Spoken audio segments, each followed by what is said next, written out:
Robert, I know the practice of inquiry is really important to you in the way you interact and deal with patients and people in general. Tell me a little bit about that.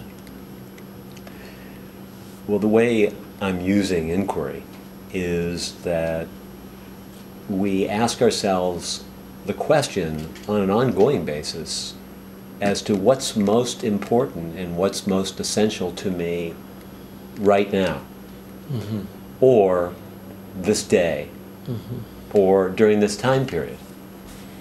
And by having an inquiring intelligence that's really being used as an asset, it allows our cognitive mind, our mind, to actually be interested in what's really good and what's really going to support our lives and support other people's lives. And so I found that to be a really useful tool to replace some of the just spontaneous desiring, or that really many times is futile, or reactivity, or attending to our emotional states endlessly, where we're really asking, how am I going to care for myself, for example, while I am angry? How am I going to be supportive of life when I'm afraid? And so that practice is really very dear and central to the work that I do with clients.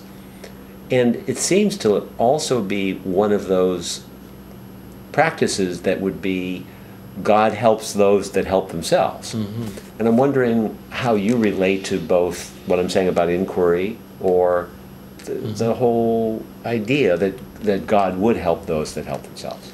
There's a friend of mine, Jim Steffen, who has a time management program called Aligned Thinking. And the most central concept is what he calls MIM, which is most important now.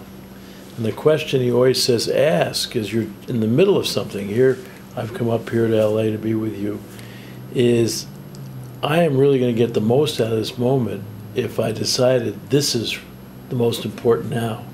And he's helped me with my pleaser thing by saying, Ken, if you say yes and you're all of a sudden doing it, are you going to be able to separate yourself from all these other demands and all and get into the moment?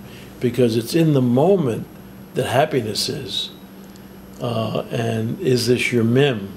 And I think it's so similar, and that's been very helpful to me, because we've been talking on the phone, and he's been walking me through his process, and I went, whoa, that's really important, because people like to multitask at the same time, and I don't care how good you are, is you're not going to be in the moment when you're trying to do 2 or 3 things at the same time. So one of the things I'm delighted about us being together is I've had no other agenda today. I knew that being with you was going to be special no matter what we did.